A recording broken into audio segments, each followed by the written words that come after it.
machine has lifted off early. David Goss and Tom Boger. It's holiday week, aka we are nailing it in here soccer-wise. We've got a big episode coming up for you. We are going to talk about all the playoff games we saw. We're going to preview the conference finals coming up in Major League Soccer. We will be talking about Wilfried Nancy, of course, and some other news going around. Tom, it's my favorite week of the year. It's Thanksgiving. I'm in my sweet spot right now. I'm in New York. It's cold. Went outside this morning to go get egg and cheese on a roll from the bodega on the corner. Sun wasn't out. The leaves are falling. People look miserable. I was in bliss. Yeah, when it's gray outside, this is playoff weather. This is dude, anybody can go down to Miami. They can go to LA and they could just enjoy it, and like life is good, and it must be cool to have warm weather all the time. This is where you earn it. You earn it in the fall. This is playoff weather, and this is where you make the best of it. David Goss, let's everybody listening. It won't be us because we work in sports, so it's not quite the same as a normal 3-day work week for the regular 9 to 5s. But everybody listening to this. Run out the clock on this work week. Run out the clock. Take the knee. We're going into prevent defense. Slow it down. Go to the corner. Shoe clock. Try and shield it. Fake some injuries. Oh, no. The throw-in? That's mine? I thought it was yours. Oh, you threw the ball back to me? I didn't know I had arms, so I missed it. Let me go grab that while I grab your expense reports for the next 24 hours. Circle back on this one. Yeah, it's a great time. I love when people are off, even though we work through holidays. Man of the people. What a good guy. He's the tenor and the energy just comes down to a different notch, And that's what I really, really enjoy. I used to have to broadcast a lot of games on Thanksgiving because I did a lot of college basketball, and it's just good vibes around. I'll be comatose at some point on Friday off a sandwich. That's going to be good. And then we'll bounce back for Saturday. I'm actually into the schedule, by the way. Saturday evening to night, MLS playoffs. I'll need something at that point to watch, but I can still, get out and run my 5.5, 6 miles early on Saturday, do a couple weight training workouts, maybe get a high intensity class in as well, and then get, lay back and enjoy a little bit of a Major League Soccer playoffs at the end of it. With the protein shake, yeah. Think you're better than me? You think you're better than me? I'm just going to overload on carbs. It's going to be a complete... You're going no protein? You're doing obviously protein, but it's just going to be this roller coaster of... So every year, I do the Bogert tradition of organizing a pickup game on Thanksgiving morning and Christmas Eve morning. So it'll just be a roller coaster of these nights, bad food, seeing family and friends, and then the morning, a little soccer with the friends, and then Thanksgiving, you just eat 1,000 things. It's just going to be from napping to trying to go full tilt and then napping. Tom, I'm going to throw an unfounded theory out there. Let's see how it lands. Okay. You seem like someone who is a big Wednesday night local bar before Thanksgiving event. Listen. When I was a younger man, last Thanksgiving, now that I'm a father to be, Andrew Eby can understand. Yeah. You just have different priorities in life. Okay. Oh no. Okay. Not this year. That is one of the great events in American culture. And the best is when you go to other people's ones, like when I'd visit people in college or whatever. Little road games, silence the crowd. Just throwing out names can you believe what happened to Gabe? Yeah, no, I could not believe what happened to him. Did Kelsey break up with her boyfriend? Do you know that? Yeah. And I'm just throwing out grenades left and right and then getting out of the situation. Pointing at people. Yo, they're getting another round, bro. Yeah. Morgan Tenza threw a question in the chat that we've had brewing since Kickback Committee show yesterday because we're doing a 5-a-side for Thanksgiving food. So turkey, stuffing, mashed potatoes, pumpkin pie, locked. The question is the 5th member of our 5-a-side team. And we're between gravy and cranberry. Easily gravy. Hearing that a lot. And you know what? Persecute me. I don't care. I'm a cranberry guy. And it's only out of the can. And it's the jelly one.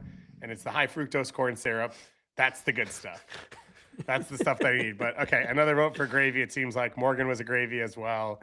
Susanna was a gravy as well. So it's not going well for me right now. Yeah. We've had a lot of coverage of the NWSL Championship. Myself and Jordan on Sunday. How was it?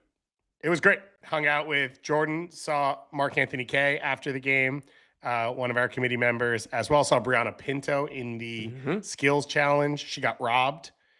I'm required to state that she got robbed, and she feels that way as well. And it was awesome time. It was the biggest NWSL finals ever felt like as an event. It felt more like the championship with the events around it and different companies doing stuff and all of that. But neutral site, like that's why you need to have, as much as I hate an all-star game, and I hate an all-star game, that should be your tentpole event that you have the year to plan for because it's at a specified destination you could go big with. Championship should be about the atmosphere and the crowd. And like at game being at Audi Field, even with Washington losing, would have been one of the best. And I know we've both experienced MLS Cups at home venues, and like it wouldn't be the same at Carson this year, whoever it is. Although maybe Messi changes that calculus a little bit, but like it's just, I remember watching them on TV. I don't think I ever went to an MLS Cup that was a neutral site, actually. My first MLS Cup was Columbus in 2015 when it became a home team host. And I thought it was the coolest event I'd ever been to.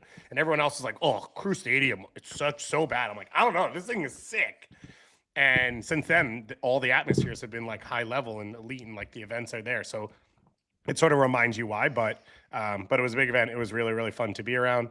Hung out with Bobby Warshaw a ton, so I've got wild takes to throw out over the course of this show as the Gravy fans come in. But Tyler maybe says Cranberries are their the number one seed, hands down. Nobody believes that. You don't even believe that, and you're a Cranberry guy. No, I believe it. You can't be a 1 seed. I need sweet and savory together. Gravy doesn't provide a new thing. It just provides a liquid. You know what I mean? What? No, I don't know what you mean. It moistens things up, but it doesn't add an element. It's the same flavor profile as stuffing and putting turkey water and on potatoes. Oh, I'm just saying, it's not like... Tom, I'm going to choose to move on from here because there's a chance that this starts to get aggressive. Let's talk MLS playoffs. Let's dig into it, and let's just ask the big question out the gate as I throw my pen off the side of the table. Is Vancouver LAFC the greatest playoff game in MLS history? No. Why do we have to start this by me having to downplay the game? Can we just talk about how great the game is? No, the MLS Cup, the Philly LAFC with a bullet is number one. And I don't think that this one, it can't be because that was a final. Okay, non-final then. Non-MLS Cup, playoff game, not non-cup. It's up there. Yeah, it's up there. What an unbelievable, incredible game. That was such a first take conversation. Let's not talk about the game. Let's talk about, was this actually Listen, Vancouver LAFC, is LeBron James one of the greatest of all time? And did Thomas Mueller say it after the game, or was he whispering about something else? That's the debate. I like this one. It's debatable if Vancouver LAFC is even the greatest game in this playoff run so far. Is that for Vancouver or LAFC, or I'm assuming the Minnesota Seattle 3-3. Yeah, that probably would be it. This was unreal, and this was the game. I mean, we had said on the show last week, it was the game we were most looking forward to. 50 plus K in the crowd. Yep. Stars with Mueller and Son, styles, defined styles, belief, a dream season. Vancouver trying to overcome the demons of LAFC from multiple competitions over the last few years. Steve Cherundolo, could it be his last game ever? Like, it had everything. And through 45 minutes, it was just Vancouver to script. Open, expansive, consistent chances. That thing they do where they play through one side, the cross goes through the box, now they're on the other side, they're playing through you again, attacking from a ton of different positions, the ball moving quickly. Brian White emerges as a starter and maybe wasn't his true, at his best self, but was still an element in this game. And they're up 2-0 at halftime, Tom, and it's like, this is the dream scenario. This is exactly what they had built for 12 months, and it had all come to fruition. And they were playing, the hits that we thought with Vancouver, except for the opening goal was just a direct long ball over the top. It was an excellent fit. It was like, that is the smart play. Like, if they're going to try to choke off your possession, the whole point of possession is to leave space in behind. And if they drop off, then you kill them with intricate passes. But at any point, the best pass is the forward pass if there's space, if it's on. If you're forcing it, then that's not the ethos. And I thought that was really well done by Vancouver in that regard, because we see like possession teams that just want to live and die by the no, we need to pass the ball 5 yards, when there's no ability to kind of adapt and be like, oh, no, like that forward passes. Like those are the best and most dangerous teams. The Columbus Crew, and we're going to talk about Wilfried Nancy and Celtic later, but that was one of the things that I loved, that I love about them. That was one of the things I loved about last year's LA Galaxy team. Like, yes, they want to play the ball, but Ricky Pooch, when the ball hits his foot, if there's a diagonal on 40 yards, he's hitting it. So it's not just possession for possession's sake. It's possession to break teams down and to exploit spaces. Vancouver showed that in this game at the beginning, and they go up 2-0 by halftime. And LAFC, they do a lot of things really, really well. What they don't do well is coming from behind against a really good team that knows they need to be broken down. So 2-0 at halftime, I was thinking, oh man, this might be over. I wouldn't go as far as to say it's definitely over because of how good this LAFC team is, but my God, this script is playing out the exact opposite that LAFC would have dreamed or hoped or anything. And then Son Heung-min, which is, as an individual, special. But I think overall is the culture of LAFC of like, since Bouanga's been there, they've got belief that they can win any game. They're going to create chances. They're going to stay in games. Like, they're not going to beat themselves. Mm-hmm. But Son was that special piece that opened things up and sort of got them driving forward. And then that free kick is one of the great moments in soccer history, right? It's like a walk-off equalizing free kick. There are no words to describe, because anything that comes out of your mouth in that moment is not words. It's just inaudible noises, ineligible noises of, oh my God, like you're forming sounds. They're not coherent thoughts, they're not coherent words. It is the most visceral, the most beautiful thing in professional sports is moments like that, where there are no words. It's just noises and sounds that your body feels compelled to make.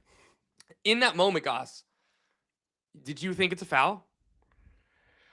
So I didn't watch it live because I was at the NWSL final. So I went back and watched this later, and I had seen the free kick. Oh, so you're the other. Okay. So I was kind of like in that moment, because I had seen the free kick and I had seen allusions, assuming what it led to, but I didn't check the actual score. So I'm watching the game, and you get to that stage of the game, and you're like, where is this thing coming? Like, were people recycling a highlight from earlier in the year that I don't remember? So I was like kind of in a weird spot. And not like looking at it that way. So I didn't have a strong take around it. And then I finally got to watch the goal. Okay. So I think it was, I thought that was going to be a quick yes or no. That was definitely a foul is how I viewed it. I don't know if it was definitely a second yellow. I would probably very slightly lean yes, that's a second yellow, but if it was just a foul and no second yellow, this wouldn't be a talking point, I don't think. It was one of those really, really close 50-50 calls. But still, even when Blackman gets shown the red and you're thinking, all right, this is from 30 yards out, there's a couple of minutes left in stoppage time, this could be special. But, like, this is more about, oh, no, now Vancouver will be without Blackman in the next round. And, my God, what a moment. I was in Cincinnati this weekend, so I was out at the Pitch. It's a bar right across the street from TQL. And we were watching the NWSL. They had the NWSL final. They had the Cincinnati Bearcats football game as well. That didn't go super well because it was local. But so I wanted to go to a place that I knew MLS would be on, obviously, and there'd be soccer people in there. And the NWSL final was on, which was cool to see. And this game, the people went insane. Just complete limbs. Nobody in that bar is rooting for LAFC. I'll take the back. There was one person in that bar. There was somebody's fiance who was an LAFC fan. Everybody else were just neutrals that were like pure limbs. And that is the mark of a game that, like, again, I don't know how many people came specifically there to watch this game, or if they were just there. Everybody went like nuts. And I lost for words. On the Blackman yellow card, it's a bad tackle. It's not an offensive tackle. It's not violent, but like he steps forward with force, gets none of the ball, and takes him out. And I am a proponent of penalizing players for killing attacking play for the sake of killing attacking play. Like, I think not enough cards are given when people drag people back that are in transition in their own defensive half to just kill the play early. And I think that, and I think this came up recently, right? when you follow that and do it again, you could get 2 yellow cards. Like, I don't see why not. So I'm in favor of those being made. I don't know if you're shifting that perception or that philosophy in the 93rd minute. That's the thing. Like context does matter. So like that's why I think if that's the 42nd minute, he's not on a yellow. Right. They give a yellow. We don't think about it. It's just right. But it's in that moment, in that stage of the game. Yeah. So, but even again, like the debate about whether it was or wasn't a red. Like again. Yeah. Sun scores a exquisite free kick in the top corner in the 95th minute. To rescue, or at that point, at least extend LAFC's season when they were on the brink, when they had chances, but before the final whistle, it's not like they were creating things left, right, and center. In regulation. Right. Yeah. No, we'll talk about like extra time was a whole different beast, particularly given the context there. But it's not as if LAFC were creating a bunch of moments before that free kick. Agreed. And that free kick is such a low quality chance given where it is and where it's from. And I've seen some like Tottenham fans like laughing, like, Son scored more free kicks with LAFC than he did in his like entire like Spurs career. It's what a special player, and he's injected with confidence right now, and he's loving life, elevating in a moment. I mean, him and Bouanga are going to combine for 125 goals next year. Like, it is going to be outrageous to hit this quickly, this fast as a duo, to fit together the way they do, and obviously a coaching change coming up. We'll talk about that in a moment, but you just like walk away from this season. It's like the Goss theorem version for them is breaking records next year. So it's going to be, and like takeaway, they don't get any better. Just Sun plays a full season. Yeah. It's just going to be absolutely ridiculous what they're capable of doing. So then they go into extra time, up a man with Blackman off the field.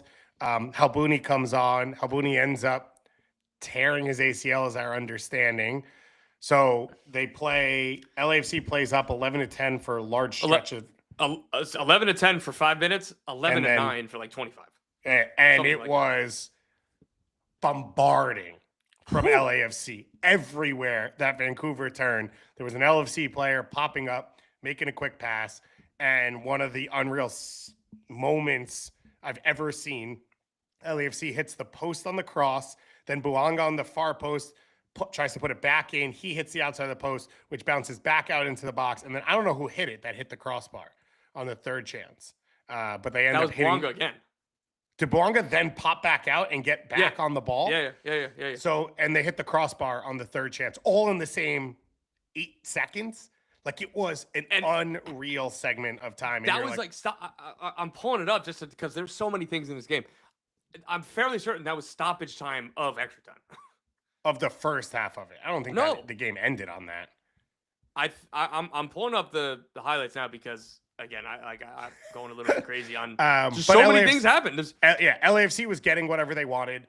It was Jaden Nelson playing sort of up top alone, got 0 touches. Vancouver had 0 chances, no outlet. It was everyone defending, and you could see what it meant. Like, they were making saves and blocks, and Seb Berhalter's turned into the crowd, screaming, cheering them on. The crowd's behind them. Yes. My recollection was correct, and I got scared by your confidence. That was the 122nd minute was when I didn't realize they it hit came the that post late crossbar. in. And then coming out of that, then the whistle blows, crowd goes nuts. The Vancouver players are screaming with the crowd. I'm trying to figure out rules because who's allowed to shoot? MLS. Because, mainly who's allowed to shoot in that scenario is the big one. Because there are 11 players on the field for LAFC and 9 for Vancouver. So at some point, is that a rule? I think what they said was, I'm pretty sure 2 players wouldn't have shot for LAFC if they'd gotten that far. Okay, so this came up in the last round when Seattle, Minnesota. in Seattle. Yeah. I thought that he just went ahead of a field player. Well, he technically did, but Dane St. Clair.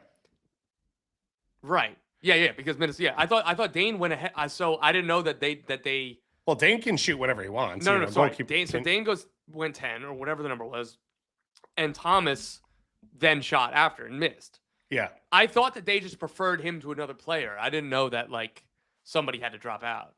Okay. But I think they still chose Thomas. I think Thomas could have not shot. But that hypothetically, if they went on, it would have gone back around to 1. I'm not 100% sure. I remember an AFCON game a long time ago where one team had 11 players shoot and the other team went back to 1 and had a guy reshoot earlier. I had multiple refs I could have asked this to over the last 3 days. I've talked about this for 3 days and chose not to ask any of them. Ignorance is bliss, baby. In our defense, one, it didn't get to that stage of the shootout, and but two, I'm like pretty sure if you were deciding to ask referees about a hypothetical that didn't happen, rather than talking about the Sun, everything else in this game, I'm pretty sure you could see the ref mouthing to Steve Cherundolo when they cut to him, and he was talking about the number 2, and I'm pretty sure it was saying pick 2 players who aren't going to shoot, and if we get through 9, you would restart with your first shooter. Either way, maybe he was just saying peace, bro. Yeah. I think he was probably saying, thank you for the courtesy. Mark Delgado. I didn't deserve that. I would not let him shoot because that guy's going to put it over the goal. Maybe one of the worst penalty kicks I've ever seen. That was tough, man. Vancouver comes out. They score. Sun hits the inside of the post as tight a miss as you could possibly get. And like it just felt like the crowd rose and rose and rose as this shootout happened. And Vancouver are able to survive. They get through, and it was just awesome. Yeah, it was one of those things like Vancouver, again, when they go down to 9, first of all, 10 men, they were probably thinking, let's just hold out for pens at this stage. But 9 men in particular, getting to penalties is a win because you go from a very, very small chance of winning to, at the very least, something around 50-50. And Sun was the first pen. And Takaoka goes the wrong way. And Sun, even if Takaoka went the right way, if that was 6 inches in, that like he has no chance. Yeah, it's untouchable. Right. He put a lot of pace behind it, hit the inside of the post and didn't go in. That was one of those where you're like, oh man, like is this fate? Is this wow? Like you think about their best player missing a pen on the first one, the guy who had that incredible moment, and then all of a sudden they're playing from behind at that stage that you just feel like, wow, like it must be Vancouver. Seb Berhalter, of course, banging set pieces. Anything from a set point of view is going in for Seb Berhalter, so he sets the tone. For his team and for LAFC, you know, I made a joke that Mark Delgado miss is one of the worst that I've ever seen. It's like a half Panenka that blasts over the crossbar. And you lose in a shootout, you lose in a shootout. Like I think for LAFC, they come back from 2-0 down. They put their foot on the gas, up a man or up 2, tried to get the goal, and then they lose. And Vancouver are going through to the next round. They exercise the demons. The atmosphere is epic. They sort of push the pressure to San Diego and Minnesota, who we'll talk about in a moment. And this is a special team. Like, they have persevered through incredible things this season. They have competed on multiple fronts in ways we've never seen with the success level that they've done it at. And they have changed over and over. Ralph Priso is the starting center back for this team. He might be the 1A going into the conference finals. Emmanuel Sabi has come on as the season has gone along. Thomas Mueller's come into the team. They've had to rotate at center forward. They've rotated at left back. Sam Anakube's been out pretty much the entire year. Like they have persevered through a lot of stuff. They've changed the way they've played at times. They're just getting Ryan Gauld back. But the moment the game turns on, it's Vancouver identity. It's their DNA on the field. And it's a credit to that, I think, that they're able to get to this point of this season. Exactly. Again, what Jesper Sorensen has done with this team, the double pivot of Andres Kubas and Sebastian Berhalter is where everything has been born out of this team. We can name 15 players who I think have been awesome for this team. What they do better than anybody else, it all starts from the engine room with those 2 players, and then Thomas Mueller for the second half of the season and Pedro Vite for the first half of the season. It is that trio that is what has gotten this team to where they are. And they underpin and typify what Jesper Sorensen wants from the game model, how he wants his team to play, and what are the most important characteristics, qualities, and pillars of this team. For them to be able to not sacrifice those pillars, those ideals, when off the top of my head, so Ranko Veselinovic, who had him, would probably been in the conversation for defender of the year. So he's out. They signed a couple center backs, and I don't know, are a couple of them injured? So Poupe hasn't played. No, one of the center backs they signed this summer is injured, and it's kind of escaping me for a second. Ralph Priso goes from he's never played center back to all right. He's not even playing center mid. for the last 2 years of his career. Right. Yeah. Like he's been a bit part player for the last couple of years, even in his first year in Vancouver. And he was a guy that was in Colorado, and we've liked him for a long time. Talented kid from the Toronto Academy. We've been waiting for him to have his moment, have his chances, and it just hasn't come. And it was one of those things where you think, all right, maybe it just kind of won't ever happen. And for it to happen in this team in a different position in this way, again, you look up and down this team. Adekugbe, that's a TAM player. That was that's one of the more expensive left backs in terms of salary cap hits in the league. I think he was a DP when he originally came, right? That or was just Richie was? Oh yeah, he was. He was a fake DP. Right. But yeah. So, but still, even okay. So you're missing that player. That shows the extent. But like, I don't think that people have made it out to be that like they go, oh, he's out, like whatever, kind of because he hasn't made an impact on this team as expected. That's a large salary cap hold.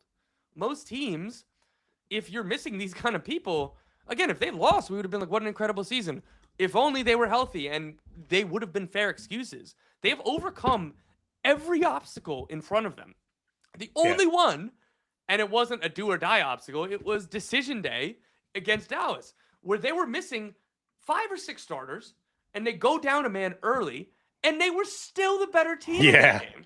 And that ends up being the difference why this next game is in San Diego and not in Vancouver. That's the only time that, or like, and the Champions Cup final, the only 2 hurdles that they didn't clear. And they've had about 75 hurdles. That, I'm going to keep repeating myself, starts with the owners put the team up for sale before the season started when they didn't have a coach. And it looked like, well, the BC Place lease ends in a year. They're going to move. Yeah. That's how the season started. I can't say it enough. Yeah. Now Don's playing hardball with real estate agents and city ordinances and whatever. To be fair, at least he went into like he's at least doing the pressure on keeping like rather than I don't know. I think build your stadium out of your own pocket or shut up. No. My favorite was we would just take over BC Place. It's like here you go for no money. Thank you so much. Oh, you want a free building that we all built? But like cool. I would like a free soccer team. So if we're doing it both ways. Again, it's a low bar to clear, but I'm trying to be fair. There's when the Montreal Expos ended up moving, the president of operations was a guy named David Sampson who works on the Dan Le Batard show now. I think he's really awesome, and he's talked about his awesome in terms of his insight. I want to be clear for people who listen to that show. I like him though. He's talked really honestly about. He goes, when we were putting pressure on them to like build a stadium, I would show up in. Like at a baseball, I would show up somewhere in a cowboy hat of like, we might move the team here to Texas, or we might do this. Like, the bare minimum. At least Don Garber is going there saying we want a solution here. Yeah. Take away all of that. So for Vancouver, the trials and tribulations do not end. They will go on the road, as we know, to San Diego in the next round. Tristan Blackman, who just returned from injury, will be suspended. Yep. We now know Halbuni tore his ACL, so he will not be an option for this team. Thomas Buehler was taken off in this game. I think he's okay. Tate Johnson did not appear in this game. Played 45 minutes against Dallas. Across the 2 games. Yeah, wasn't up for it. Was kind of the wording we got back. So there are like huge question marks of how this Vancouver team moves forward. My guess is Matias Laborda plays center back in the next game from the first kick. And whether it's an Emmanuel Sabi or Jaden Nelson, it's probably Ali Ahmed at left back if Tate Johnson can't go. And then you bring Jaden Nelson into the starting lineup, unless Ryan Gauld is capable of going from the start. And then we saw him finish at wing back because they were just trying to defend. I'd assume Gauld comes into the starting lineup, and then that's sort of the swing, and Ali Ahmed pushes a little bit deeper. But the core of this team will still be there, which is Seb Berhalter and Kubas and Mueller and whoever else in that central area that dominate the game, and then Sabi and Ocampo. And I think we've said this already, but like the thing with Sabi and what they've gotten and Jaden Nelson is like a lot of MLS teams have tried this, which is player that you thought had potential, went to Europe, didn't really work out. Can we resurrect their career and be the right spot for them? And it's worked in places. Sebastian Lletget a long time ago. Like, it's worked with other guys. Mike Grella. Like, it's worked with other guys. But we rarely see it hit. And to have it hit twice with the same team, you could argue even more than twice with maybe some of the other players in this group. It's just really, really impressive what they've been able to accomplish. Let's move on because we got a lot to talk about. Yeah. We correctly went long on that game. Yes. But, Steve Cherundolo, it was his last game ever for LAFC. So he finishes his head coaching career for the club. He won MLS Cup in his first year with the club and the Shield in the double, and then proceeded to make final after final. And I think sort of what you see in the second half of this game is like go into every game with a belief that they could win. I saw the Happy Foot Sad Foot Pod. I think the next day it was congratulations on no more Dolo out conversations. Yeah. It hasn't been straightforward with him, but you could understand where the success came from and why Marc Dos Santos is the clubhouse leader to be the replacement, because not a lot is going wrong. Exactly, but this also served as a microcosm for that conversation that people often have around Steve Cherundolo of, like, all right, so they ended up losing in penalties, so it could have went either way, or, some of those posts in extra time. But it's the frustration that this kind of team needed one of the best moments at the time in league history, it felt like, when Son Heung-min scores that incredible free kick. Why was the club down 2-0? Why weren't they taking the game to Vancouver? Why is Vancouver playing the way Vancouver is? But LAFC can't replicate that with a much larger budget and much higher expectations, just generally. So it was a neat microcosm of the good and the bad with Steve Cherundolo. Again, they're in a conference. That was a conference semifinal. Again, zero disrespect to San Diego or Minnesota. A lot of people telling me that like they thought this was the de facto conference final. Yeah. Weird shit happens in one-off playoff games. Just ask the Philadelphia Union, because a lot of those same people who told me that they thought this was a conference final essentially probably all thought Philadelphia were going through. I understand all of that. So he still gets very deep into a knockout competition, and then you're asking questions of, well, why weren't you taking the game to them earlier? And it's difficult to really critique the overall picture of this team and of the success and everything they've done, but they're always leaving you wanting a little bit more, and that was the story of his last game as the club's head coach. So it will be potentially the last home game of the season for Vancouver. They will head onto the road to San Diego for this next matchup, as San Diego knocked off Minnesota late last night. That game ending around 12 p.m. Eastern time. And San Diego outlasting Minnesota. It was a Minnesota game through and through. It was a field that seemed to play worse than it looked, and looked as bad as a field as we have seen, stated by their own team captain, who said the field was garbage to Andrew Wiebe in the postgame hit on the field. 2 college football games in 8 days, the last one being 2 days ago. You could see, and it's what we always see with this, which is the sidelines are actually the worst part, because that's where the players all stand for the whole game. And it was like they were brown patches throughout. And I think for San Diego, what really hurt was the game played slow. Like, it just looked like they couldn't water the field in a way that got the ball moving, and it didn't run true. And so it slowed down their passing ability. It slowed down their ability to move the game the way they wanted to, and it allowed Minnesota to stay in front of the ball a lot, and it played to Minnesota's strengths. Minnesota almost took advantage, had a ball cleared off the line. You could argue they had the better looks up until the goal, and they know who they are, and they stepped into this game once again playing that exact way. Talking about the field, it looked like a 2007 MLS Cup playoff game. Like, that's what it looked like. Andy Dorman ain't coming through that door. Christian Gomez isn't walking through that door. Bobby Boswell's not walking through that door. Chris Korb is not walking through that door. I'm trying to think of a new team. Andrews Byer, or whatever his name is, the New Zealand center back for the Red Bulls. Well done. Well done. Exactly. And like last year, there was an NWSL. I forget if it was I believe it was a playoff game. If not, someone corrected me. Thank you, Mike. I love our fans. That was in the live chat for people listening on our podcast. We got a name correction there from Goss's rant. But so Goss, last year, NWSL, I believe, was a playoff game. If not the final. No, it was the final game. It was decision day, which ended up not counting, and they literally moved the game to the opponent's stadium. Because the field wasn't good enough. Yeah. And then that was before San Diego FC ever played a game. Honestly, I think the miracle is that it didn't pop up till now. Like, because last year the field was a mess the whole season for San Diego, and adding a third team, it was like, okay, this is gonna be a train wreck, and it's been fine until this game.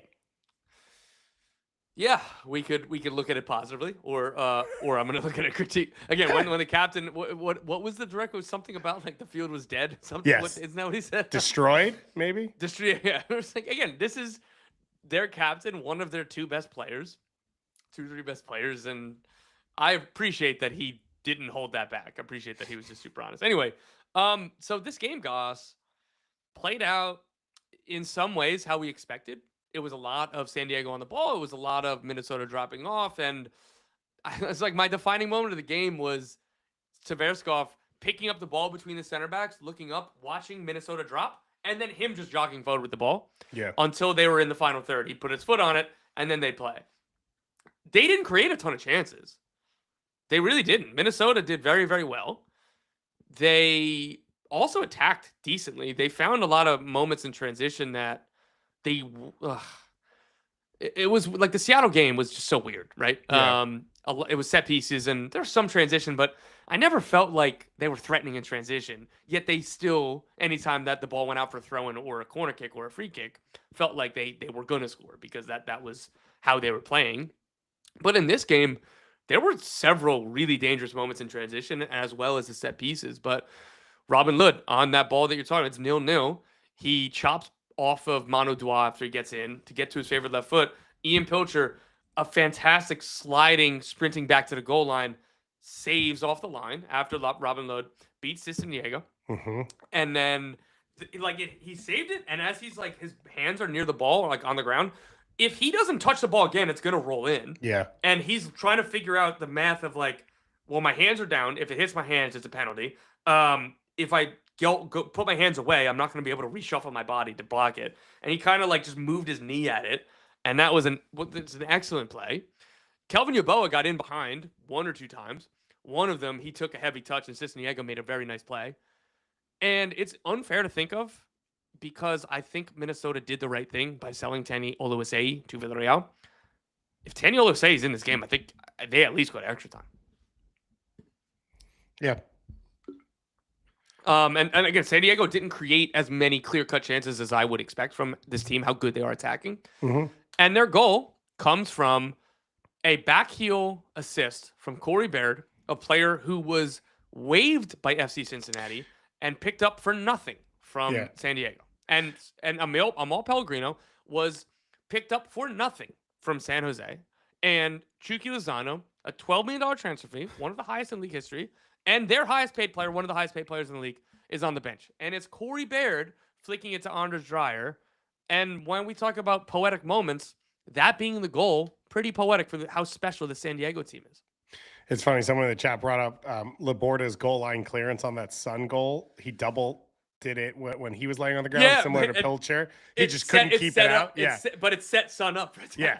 Where you're like thinking the only thing you could do is lay your head on the ball and see if you can get like the whistle blown for killing play, but then it becomes, I think, an indirect free kick on the line. Or like a goal, like in hockey, when like goes, just put it under you. But this San Diego roster build, I think it will change the conversation of how you build rosters in Major League Soccer, of what is key to successful teams.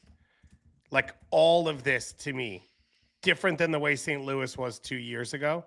All of this to me is something that reshifts MLS because they had 2 DPs. One hasn't been on the field in the playoffs. The back line is 2 draft picks, an academy kid loan from a team as another team in California. The front line is the newcomer of the year and then second place in MVP, and 2 retreads who their teams who are both out of the playoffs didn't want anymore in the attack. But it was about fitting the identity. It is about the DNA of the team, the style of soccer, and like that was the number one attribute. And that isn't just a pressing attribute. this is a conversation we've only ever had really about pressing in MLS, about Red Bull, about St. Louis, about Philadelphia. That's where it's like, oh, you can overcompensate, and maybe they're not the most skilled, and maybe they don't fit every team, but they fit your team. And San Diego zagged the other way. They didn't overspend. They didn't get panicked to overspend early, but they made pickups in the middle of the season to add to that, right? Like Pellegrino and Baird, if they're not on this team, maybe there's not enough resources for them to get over the line in this game. And I just think when we digest this San Diego season, wherever it ends now, it's a Western Conference Finals appearance and you won the West in your expansion year, playing the soccer you play. I know it's loser mentality stuff for me because it always is, but like it's already a successful season for this team. It's what I put on Blue Sky. It already was before LAFC too, like Jen. Yeah. Before LAFC? Like if they lost to LAFC, like that was I was talking about San Diego. I'm saying that. Before the game against LAFC, if they lost, it's still a fantastic season. And you're saying if they're not playing LAFC, they're playing Vancouver and they played Minnesota. They just I'm sorry, I meant before the last round. I butchered that a little bit, but my point was if they lost against Minnesota, I'm sorry, I came off on that pretty strong too. Regardless, stuff right now. We're if they lost the last I think we were joking that if they won the first round, that in and of itself was the best expansion season. Yeah, right, because you would have done better than St. Louis. It's just special, and this game was brutal to watch. Like Minnesota has chosen an identity; they're good at it. It fits what they do. It is not enjoyable to watch from afar. But they didn't allow San Diego to play. But what happened was, if you're going to play in your goalkeeper's lap, you can't make mistakes in the defensive third. You don't get opportunities to. And for all the magic of what Corey Baird did, it was a mental mistake. Minnesota played that as if it was going out. No one closed, no one shielded, no one was around their man, both for Baird and for Dreyer. Yes. And it's a pile driver of a shot from Dreyer to finish it. It's a perfect back heel from Baird. But Minnesota turns off for a half second, and you're not afforded that luxury if you're going to play the whole game in your defensive third. And they weren't good enough at what they chose to do in the end in this game to get over the line, and San Diego's able to do it. And they'll be hosting the Western Conference Finals against this Vancouver team. So for these two squads, they have played, I don't know where I put this up, but they played in the regular season, and it was, I think, a super entertaining game was what I had looked up. Yes. They're both going to play the way they play. So what do you make of this matchup? I think that both of these teams are super deserving to be where they are right now, but particularly after the way the game went for San Diego against Minnesota, Vancouver won't be the same defensively as Minnesota are, but Minnesota were able to play through San Diego a little bit more than I expected. So when it felt gappy in transition. Yeah. And there were Minnesota had a decent number of combination sequences where then they sprung forward, which we would assume with Minnesota, it's more of a direct play, but it was a couple quick passes and then the longer ball. Vancouver, that's how they play. All they want to do is get on the ball, quick combinations, and then when the killer ball is there, they play it, they hit it. And San Diego do the same thing as well. I think Vancouver are going to find those gaps, and they're going to find them much more because they're going to have the ball more, and there's going to be more opportunities for that. So San Diego's defensive unit is going to be tested in a much different way than they were in this game. Manu Dubois, the way that he can defend space, the way that he can track runners and keep up with literally just about every forward in this league, it's gonna be a different test against Vancouver. The way that they move and the way that they do intricate passing, rather than Kelvin Yeboah is going to check in, and he's going to try to body you and hold the ball, or then he's going to try to spin in and behind. There wasn't a lot of get Kelvin Yeboah the ball to his feet and face up. It's going to be Thomas Mueller and Brian White going everywhere, moving wherever they can, whenever they want, at the right times, and that is a different challenge to center backs than, again, I don't think Yeboah was particularly good in this playoff run. I don't think he was particularly good yesterday. He still poses a threat because you have to respect the ball in behind. You have to respect when he is checking because he is a good player. But Mueller and White and then the wingers are going to be just so much of a different challenge than Minnesota posed. I don't trust either team to keep a clean sheet, to be frank. No. So it's about who cracks harder and which attacking units take the most of those chances, because there's going to be a ton of chances for both teams, because these are two of the best attacking teams in the league. 5-3 was the game that I Nice. was thinking of in June. I can't find another matchup. I can't believe they only played once in the same conference this year, but also Major League Soccer is broken. I'm broken. So it's a possibility. 1-1 in July. That's I knew there was 5-3 one in where I July. was hyped up about it, and then I was a little bit underwhelmed. Because the 5-3 was first. Yeah, the 5-3 was the first game. San Diego came out. They scored 2 in 2 minutes from Olaski, had 4 goals in a Is he gonna start cumulative tomorrow? Next 12-minute weekend? span of soccer. He will be available on Saturday because he is not playing for anyone else at that point. And then there was 2 goals in the 90th minute plus, one for each team that pushed it to 5-3. But they're both going to come out and play. And to your point, it's going to be about who could put their chances away, who could be dangerous with the opportunities that they get. And then in the moments that you're not in it, who can keep the game in front of them. You know, the weaknesses at center back for this Vancouver team, you worry about them getting pulled out of position, but there's not a lot of traditional, they're going to lose battles and physical battles to a center forward. That's not Corey Baird. It's not really anyone else that's going to go fill that space. So maybe this is a good one for that to happen, because the attributes you want most are Priso driving with the ball into midfield at times. The board is passing. His flexibility to fill space out wide and be able to defend 1v1 out wide if he has to fill in for Eddie or Ocampo and go up against an Amal Pellegrino or Luca Bombino. This is going to be fun. Like, often in these moments, we're so excited for the matchups because of what we saw all season, and then it doesn't deliver. These teams have delivered every moment in the playoffs so far, and so there's no expectation that it will be any different in this one. Do you have a pick?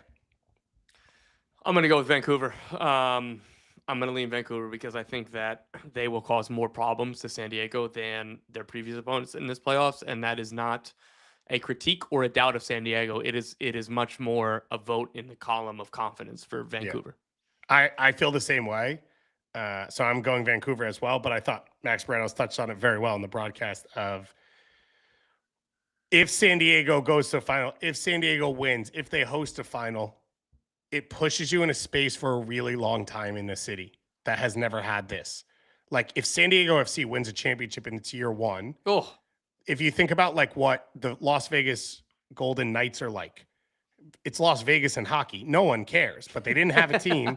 The team came and won instantly, and people are diehards for the rest of their life because of that, especially a certain generation that grows up into it. And San Diego FC maybe has already done enough by hosting a Western Conference Finals to get there, but I have zero doubt that if they host the final or win the championship, that it will solidify them, and they've got all of this like capital to work off of going forward. Let's go to the Eastern Conference. You were at one of these games. I was in Cincinnati for that game. And of course, the unbelievable upset, NYCFC over Philadelphia. We went through the laundry list of players that were missing going into this game and how shocked we'd be if NYCFC were able to take care of business. And they did. So little do we know about Major League Soccer. I think I word for word said, I know better than to be shocked by anything in MLS because it's MLS. We've been around, but I will be shocked if NYCFC win. It's just I buried my own grave there. Like I opened the ground for me to go walk in and say a dumb thing and then push the dirt over me. Nobody else had to do it. What NYCFC were able to do without their best and most consistent attacker, because there's an argument that Fernandez is better now, but Alonso Martinez is the heart and soul going through the middle. They don't have a natural center forward to replace him. More importantly, they were without their top 3 central midfielders against a Philadelphia Union team that absolutely cannibalizes you through the center of the field with their transition, with their constant pressure, with their special players through the middle of the field. That is where they are at their best. NYCFC goes into Philly and they win 1-0. Maxi Morales, he's 38. You could tell me he's 31 and I'd believe you. What an incredible legend of this club. One of the best players of the last decade in this league. Dials back the clock, scores the goal. He had his shithousery dial it up to an 11 all game. It was Maxi going down all of the time, setting the tone for the rest of the boys. I've got some friends, just like fans who were friends who were just texting me during the game, upset at all of the times that Maxi Morales and other attackers were lingering on the ground to slow down the game, to kill down the game. Matt Freese, former Philadelphia Union goalkeeper, who was blocked by Andre Blake. Philly made Andre Blake's one of the best goalkeepers in the league. That's a position where you can't have two of them. Matt Freese pushed to leave, as he should have, to give himself a chance for his career. Philadelphia, credit to them for letting him go. Maybe there's an argument that you try to send him west, but they did right by their guy in Matt Freese, and now Matt Freese comes back, and he has a man-of-the-match performance. If they had sent him west, he would have come off the bench in MLS Cup and beaten them in a shootout. I saw all of the Philly memes and GIFs about just former goalkeepers. I didn't even put that together. Yeah. It's tough for this Philadelphia team. Obviously, we touched on it on the last show. The Guardian article about Ernst Tanner put on administrative leave. No update since then. So anything we learn, we'll talk about on this show. But that clearly set a tenor in the building, I think, and around the team. But the biggest thing was Matt Freese to me in this game. 6 big chances for this Philadelphia team. 6. And over 2 XG, and they get shut out at home. The 2 back posts from Westfield, another one on the back post as well. He comes out, he's big, he reads the game, he's making huge saves. It was like he's been good for 2 years now. Yes. This is a defining game performance from him. And to do it now after you've established yourself as the guy to lose your job at the national team, like, it's only going up for him. And it was a huge moment for him because he hadn't had one of these. Sean Johns had one, and Steph Fry's had one, and Andre Blake's had one of like, oh yeah, this best goalkeeper in the league. Freese has just been really good and consistent for a while, and this was your elevated moment. The goal is crazy because it's a Philly moment. Philly jumps a soft pass, and they're in the press, and they're in transition. And then the turnover happens, and it's so fluid from Tavon Gray, and the move happened so fast. It's a gorgeous goal from NYCFC, and you just felt the air come out of the building the moment that ball hits the back of the net of like, oh, this could happen. And it was like the first time anyone had thought, oh, they might lose. And it's the 27th minute, and I don't know if this was the minority opinion or the majority, but I was like, this might, like, oh my God, like, Philly have big, big pressure to even score a goal, because you know what NYCFC is going to do now in terms of dropping off and dropping deep. And Matt Freese is really good. This defensive unit is really good. Thiago Martins, in addition to just being a really quality center back, dude, he's mean. He's nasty. Yeah. Like, he's got an edge to him, and I really like that. There's, like, you can see, like, he's not dirty, but, like, he's always as physical as he can be. And in the age where we talk about, rightfully so, again, somebody like Manu Dubois, and this is more of a positive thing we talk about the way that he dribbles out of the back, the way that he passes. He's a defensive midfielder in college converted to center back. And the reason why he's going to be sold to a Champions League level club for probably $7 to $10 million at some point in the very near future is all of those qualities. Yeah. And then we're looking at Thiago Martins, and it's like, that's just a mean prick who's going to make everything difficult for you. And he's good on the ball, right? Like, that is not to just paint him as some donkey who's just going to kick you and shoulder you. No. He's good at that, but he's also, my God, what a nightmare. I was pleasure of being pitch level watching the Charlotte NYCFC game. Dude, anytime, like, there was a goal kick or a long ball in, like, the middle third of the field, Idan Toklamati did well, I thought, in the final third. In the middle third, any duel that was technically a 50-50, I would have bet my mortgage that Thiago Martins was coming away with it every time. That was, like, the vice grip he had there. And the responsibility in this game is you're playing that position behind an 18-year-old in Johnny Shore and Kevin freaking O'Toole. And it's just like MLS to the max. And Philly can't say anything on their side. Like, they've been throwing guys at, Frankie Westfield's been started a playoff game at an attacking midfield position, and they went and won that game. Well, that's cute. That's cute when you're winning. It's less cute when you're losing, and it's Frankie Westfield at the back post for the best chance. And for NYCFC, they had no choice, right? Andres Pereira broke his leg. Alonso Martinez tore his ACL. They've already had some injuries, and then They had, wow, Aiden. I cannot remember his last name because I just talked to someone named Aiden yesterday. Huh? O'Neal. I was kept wanting to say O'Connell. O'Toole. Yeah.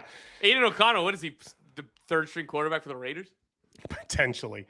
Really, really strong career at Fresno, though.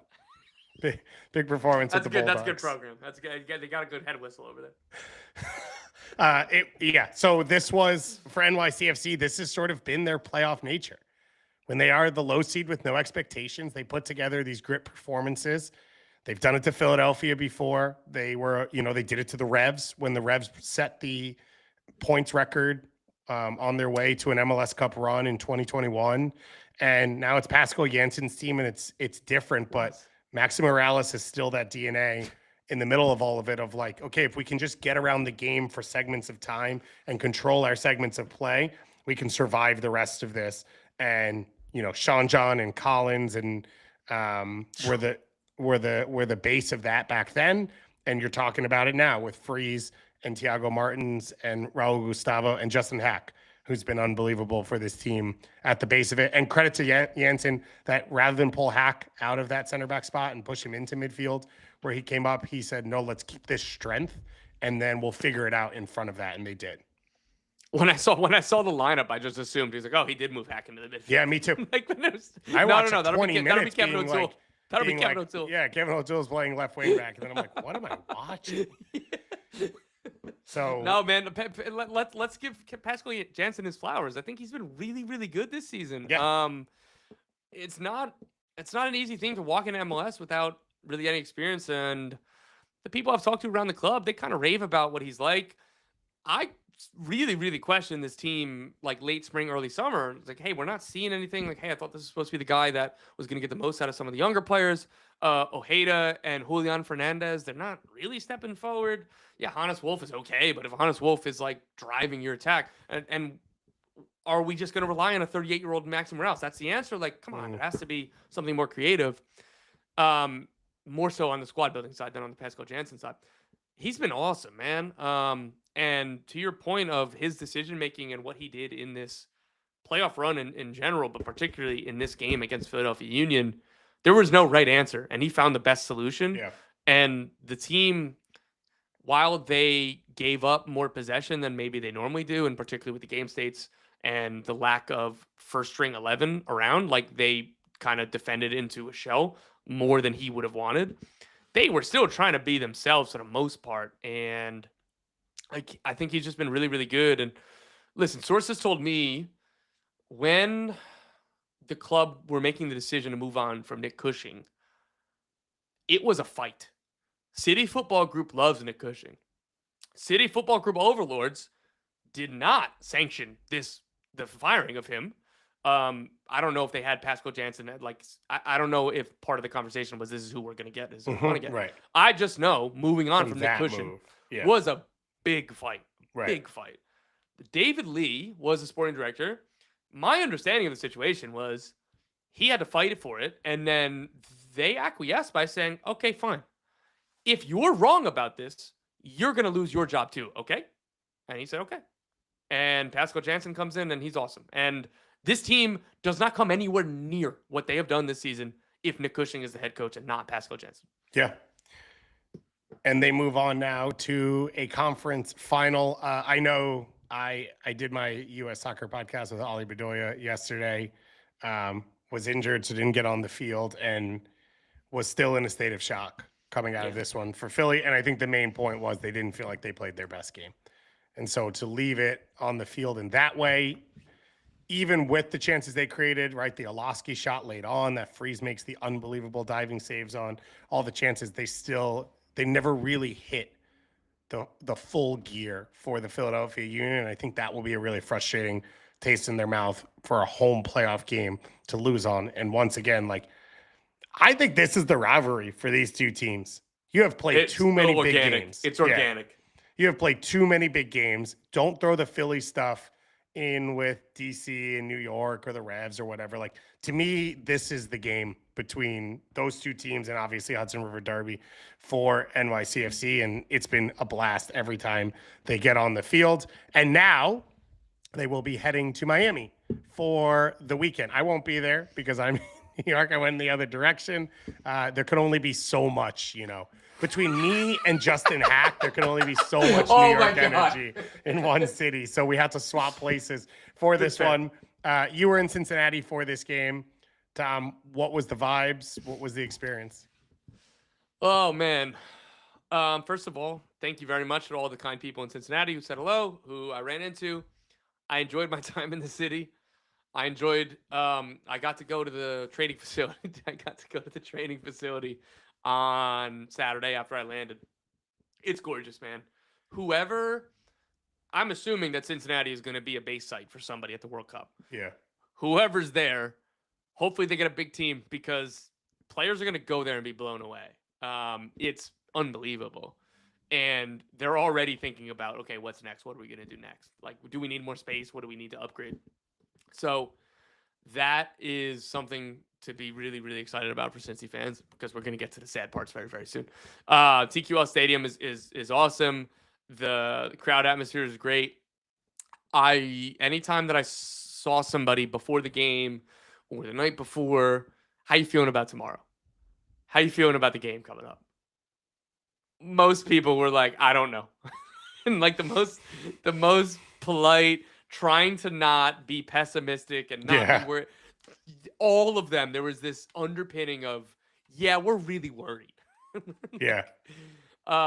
Cincinnati goes to the game and they start out, thought they were the better team for 10 to 15 minutes. There was a moment on their attacking left side where they got in behind Weingart. Weingart, I thought if they were going to have joy going forward, if it wasn't going to come from Evander and Denke, spoiler alert, God, it wasn't going to come from either one of those players. It was going to come from attacking Weingart because Ian Frey picked up a little knock and couldn't go. And there was that moment. There was another moment where Echenique got in behind. And from there on out, maybe 15 minutes in. Yeah. My God, this was Inter Miami dominance, a Lionel Messi dominance. They end up winning 4-0. Messi scores the opening goal and then assists the next three. And all three of the assists were like unbelievable inch-perfect passes, or the one that wasn't a through ball was the correct timing and the correct body shape that freed up a first-time finish. I think that was Silvetti. It was Silvetti or Allende. This game was all Miami from there on out, and it went from a raucous crowd to complete silence by the 60th minute. So I don't know what to say. I don't know how Messi gets unmarked. Like, I understand the flow and speed of the game. I understand what's happening, but like, what is first on the? Guys, I get it. Everybody around Barcelona would have said that for 2 decades. Yeah. People in France would have said that about PSG. We say it in MLS. It's easy to say at the end moment of that. Watch, there was a part of those replays. There was a camera that was just following Messi and was kind of from behind. Pavel Buca and Hadebe, but definitely Buca, tried to front him because Messi made a hard angle towards the front post. And then as he's planting his foot, it's like, I think more credit to Silvetti on this. I agree with you. Silvetti brings the run, but there has to be a moment where the understanding is, I'm not going to worry about Silvetti, number one. No. It's happening fast. There's a lot going on. Well, Silvetti is pulling his leg, shaping that he's crossing the ball as Messi is darting for the front post. Yeah. And how many times do we see, okay, I'm going to play it to the front post, as Messi's making his move to the back stick, and he shakes 2 defenders. That ball is like the intelligence from Silvetti and the way that he's already on the same page with Messi. Yeah, he's been Silvetti great. has been such an A-plus signing. Such an A-plus signing. What a player. I think we are putting the cart before the horse a little bit here because we haven't talked about the reason he's starting is Javier Mascherano had the grande huevos to drop Luis Suarez from the starting lineup. I spoke to somebody in Cincinnati, a serious person around the club, the day before. I even said it half jokingly. So do you think Suarez isn't going to start? What do you think? And the word for word that I got back was no fucking chance that he's not starting. And Mascherano did it. I heard that there was a pregame interview in which that was the tenor of how that went. That the assumption from people around, the broadcast was obviously he's starting, right? Yeah. Actually, no, he's not. The only thing I will say on this No, is whether it was Javier Mascherano who chose not to start Suarez or not, and who makes these decisions and who has the control. Come on. And who makes the calls. Dude, I'm just saying. Yes, we made this joke last week. Is it a joke? As our way of saying no chance that this won't happen, that he won't start, because Mascherano won't even get to make the decision. Yeah. We can't make fun of him in there and then not give him the credit here. Or we could by saying we didn't think he had the power to not start him, and then he didn't start, and that doesn't mean he got power. That might mean someone else decided not to start Suarez. Either way, I think that's too churlish. Either way, there has been a change in this club, and that is an example of it. They are more connected as a unit. They are pressing cleaner. Their lines are more connected. They're working harder defensively, and not starting Suarez is the example around all of that, which is the focus is how can we win this game and get to MLS Cup? And that's what the team has built. And that's what you saw play out in this game. I thought Akinike was dangerous. Like I thought there was 2 goals in those chances, and that's Inter Miami. You have to score your chances because you will give up the chances on the other end. And as you said, Messi was unplayable. And at the point, once they go up 2-0 in the second half, it feels like game plan's out the window, like there it goes. And Cincinnati didn't press hard enough to close things down in midfield. They're exposed because they're trying to push numbers forward because they have to get goals. And they're not good enough 1v1 defensively to deal with a lot of the danger in this Inter Miami team. This is the best soccer Inter Miami has played since Messi joined. And it's coming at the right time, in the right moment. And now they will host a conference finals. We'll do postmortems on these teams afterwards because we don't have a lot of time. Can I just a really quick point on Cincinnati? Kevin Denke and Evander look like they played for 2 different teams. There was a total of 3 passes completed between the 2 players in either direction in 90 minutes. That's not good enough. For me, that's on Evander because he's the 10. It would be like blaming Hugo Kuipers for like Jonathan Bamba not passing the ball. It's like, well, that's not his game, And that is the existential crisis that Cincinnati has to contend with in the offseason because they are an excellent team. There's going to be departures because of where this team is. That Miles Robinson's going to be a DP next year. But if they can't get Evander and Denke to have any sort of connection, there's going to be a ceiling on this team. A ceiling that I didn't want to believe how low it ended up being in the attack because of how good all these individual players are. Yeah. If they don't find a connection, that's going to be a huge, huge problem again. Yeah. This Inter Miami team now will host NYCFC. So that will be the early game on Saturday. I think it's a 6 p.m. kickoff, 6:30 kickoff Eastern time. And then the San Diego game kicks off at 6 and 9. Pretty nice. Yeah. And then that will be the 9 p.m. kickoff for San Diego hosting Vancouver. I'll just say it. I just don't see a world in which NYCFC can be dangerous enough offensively to impact Inter Miami. You could tell me that they're a better defensive team right now than any of the teams Inter Miami has played between Nashville and Cincinnati. The way they're playing, that's fine. You're not going to shut this team out. You're not going to shut this team out in Chase Stadium. You have to score goals, and I don't know where they come from. I don't know if they're dangerous enough against this team. It's going to have to be transition moments. It's going to have to be Maxi, creating 2v3, 3v2s and stuff. You're going to have to try and attack the center backs, as we've said over and over again, 1v1 and create chances. But I just can't see a world where it happens. Miami beat NYCFC on the road at the end of September 4-0. And this was a game where there was no Alonso Martinez. Obviously, he won't be there anyway in this next game. But for Miami, it was like a remake game in the middle of the week, right? Yeah. Ustari was still the goalkeeper, which he's not now, and that is an upgrade.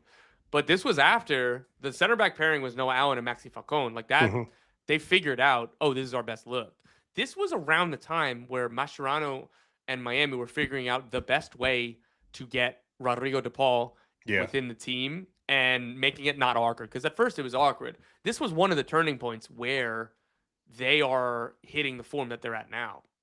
Javier Mascherano deserves a lot of credit for me for what this team has done. He was criticized when he was named manager because it was like, oh, you're just Messi's friend. That's why you're manager. He was criticized in April and May when they had a bit of a swoon, including when they were eliminated from the CONCACAF Champions Cup by Vancouver. By the end of the summer and early fall, he benched Ustari. He put Thomas Aviles in another realm where he can't hurt you anymore on the field. Ian Frey comes in as right back for Marcelo Weingart, and they figure out the best role for Rodrigo de Paul after he got in the team.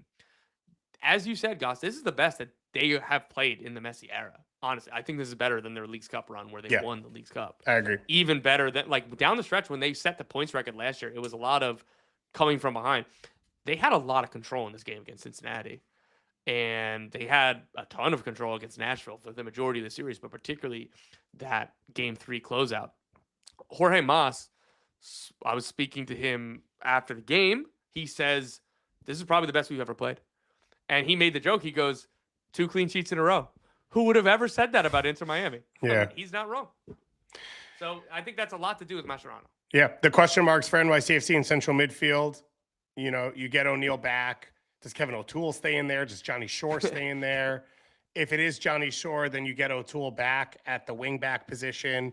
That's probably a spot you can win a battle at, I would say, on that side of the field if you're NYCFC, because Tavon Gray is going to have to deal with Jordi Alba the entire night, and that's going to be his responsibility and his role. And so maybe that's what you look at if you're NYCFC. You say, maybe we think Johnny Shore can hang in this game. We can play into his feet. He's really good in possession, but it's a lot of pressure to put on an 18-year-old in a game like that, and they've been willing to do it to him. And for NYCFC, you've got to be uber efficient with your opportunities, and when they're able to get behind that Miami midfield and create chances. Like I said, I thought Ekenike got in some really good areas. He did. And if that's Tavon Gray or Kevin O'Toole, it might be better. And NYCFC might be able to look at that and find a little bit of danger. I thought Ekenike's final play and decision making was weird in this game. Do you believe that Tavon Gray is gonna He fire has one stepped in the up. top? He normally plays the right play in those moments. He is not He's dangerous. Yeah, okay. But he has been clean, and he started that Philly attack. That was gorgeous. Yeah, I'm trying to find a way here. I think your process there is right. I think it was, again, I think Echenike is a good player. You want that moment to fall to Denke, to Brenner, to Evander, to Buka, to Orjano when he came off the bench. NYCFC, their goal is going to be that falls to Nico Fernandez, that falls to Maximo Morales, and that falls to maybe Augustin Ojeda, but particularly those two players that I first named, rather than a Tavon Gray, rather than Kevin O'Toole. Yeah, it is going to be a big game, and of course, Miami has hosting privilege.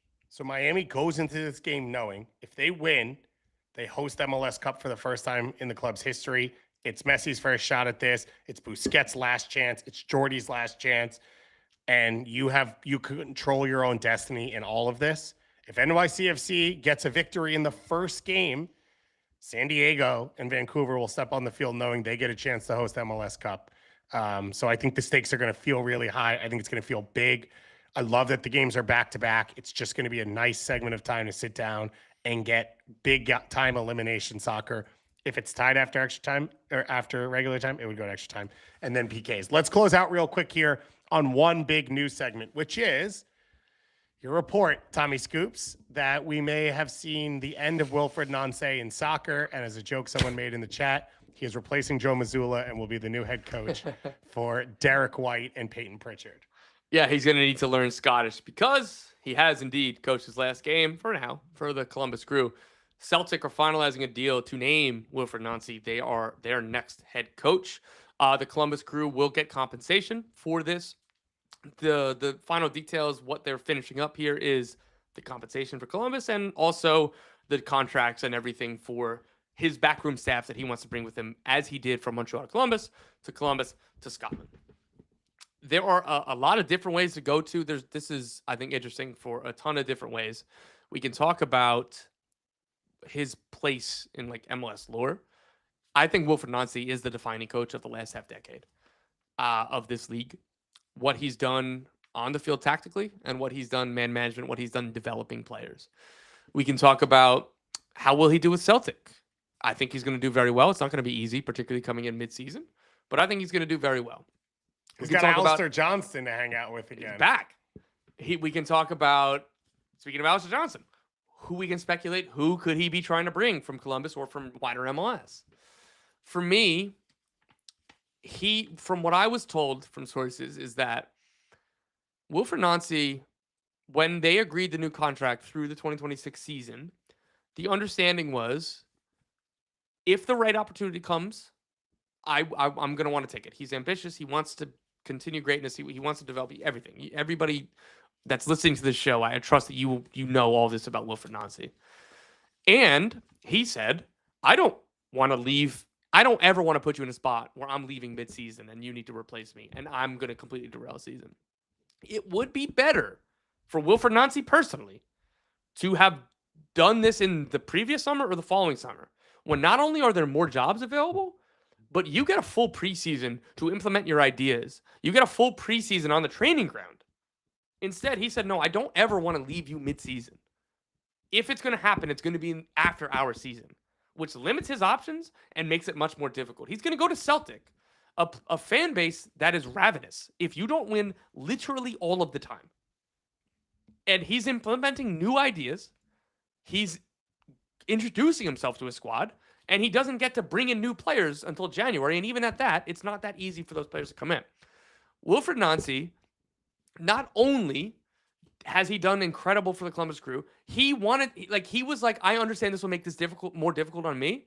I want to do the best. I don't want to leave you guys high and dry midseason. He has done more with Columbus than what Patrick Vieira and Jesse Marsh, two incredible coaches come from MLS. He did more with Columbus than what Jesse did with the Red Bulls and what Patrick did with NYCFC. Okay. I agree with all of that. I think he's a special coach. I think he's a special person.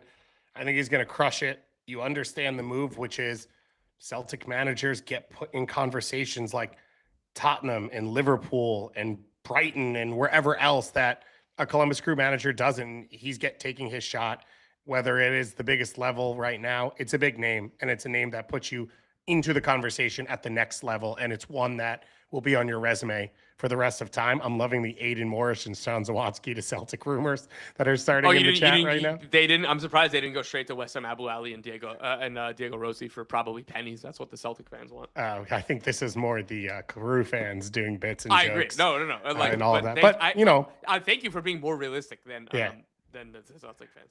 On the other side of things, there are some interesting names we could bring up with Columbus. I don't know if they're in the stratosphere for Columbus. Caleb Porter's available.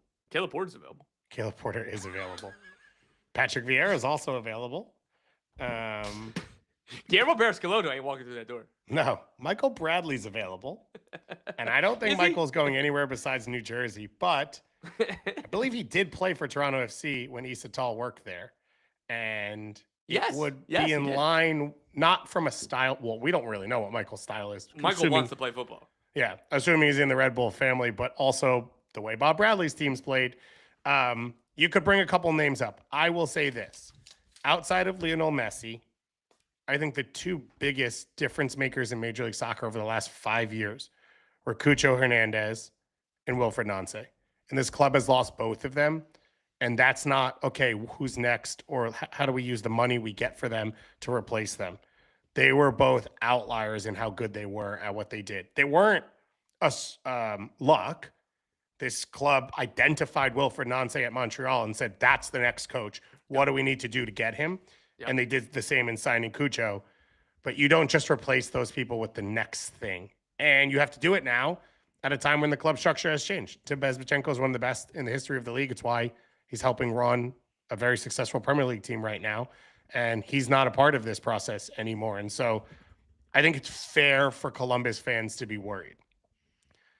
Wilfried Nancy was the Band-Aid over the last year plus, and they still finished 7th in the regular season.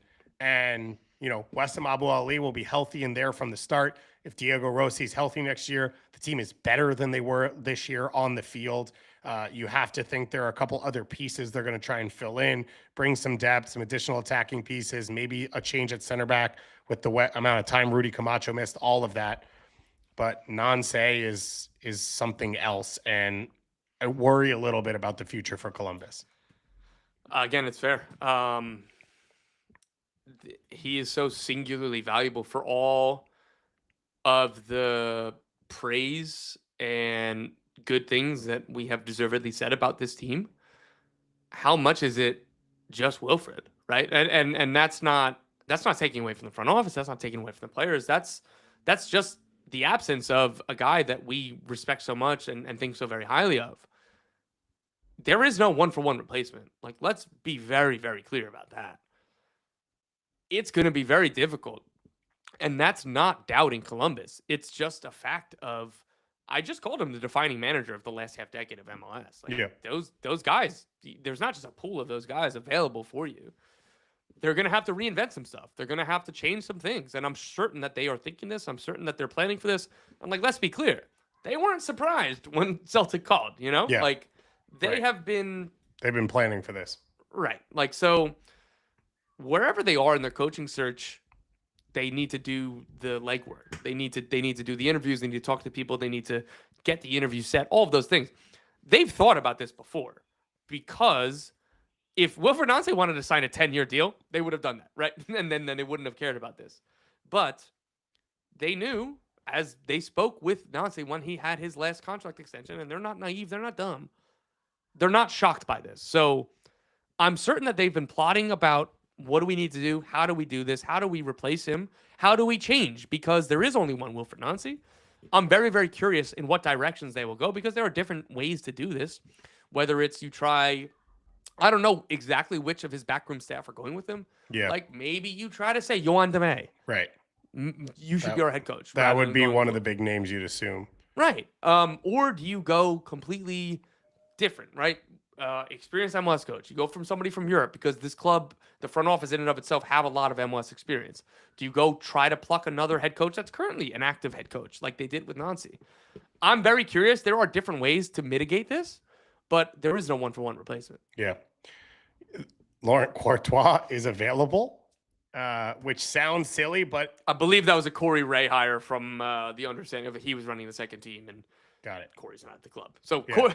Laurent Courtois is a guy who has been, I keep getting asked about St. Louis for him. Right. So Pipa Higuain was brought over to run the 2 team. Yes, that's obviously right. A club legend, someone who's around. I'm not joking when I bring up both Bradleys, Bob and Michael. Like, they both have big soccer ideas, and your hope would be they could both make things out of nothing. Obviously, it didn't go well in Toronto. Bob Bradley would be a disappointment. Yeah.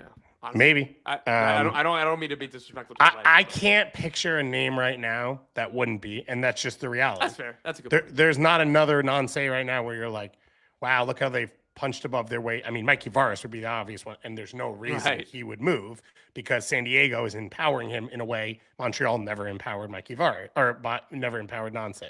So there's no coach that seems obvious that would come over. Maybe Jesper Sorensen if Vancouver chooses to move. I don't wish that on Vancouver at all.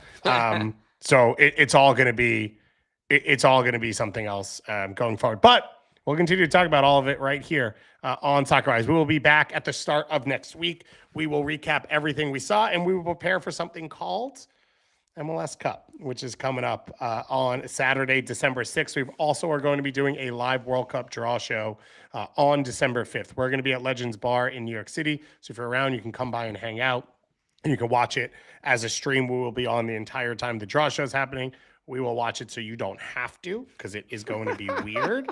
A lot of pageantry and a lot of things that you're going to say, what is the goddamn point? And then we will be breaking down everything that we're seeing as it happens. We officially got the pots, so we know that the U.S. will start against the third place team in or the pot 3 team coming into their group, and we know who are in each of the pots as well. Obviously, we're still waiting to find out some of the intercontinental playoffs. Chatted actually with Columbus Crew legend Eloy Room today, and the preview of the Curacao team, as he has backstopped them and is one of the great personalities. Just had a great time talking to him. So a lot of content still coming out from us, a lot of coverage for you. We'll be on the socials all weekend. We are in the Discord as well. As Frank said in the chat, Discord was buzzing this weekend, and we'll be doing so once again during these games. So if you don't subscribe, get in there, and also get you the depth chart so you can get some ideas of what's coming for your teams coming up. So thank you to all of you for listening. Thank you to you, Tom. Thank you to Gregory on the edit. Thank you to Morgan as well on the social media keys. We are thankful for everyone who engages with this show. We can't believe anyone gives a crap, especially me, but I love doing what we do. I love being there with everyone, seeing people at NWSL. You saw people in Cincinnati, and we can't wait to keep doing it all the way through the final. So once again, happy Thanksgiving, and we'll talk to you again very, very soon.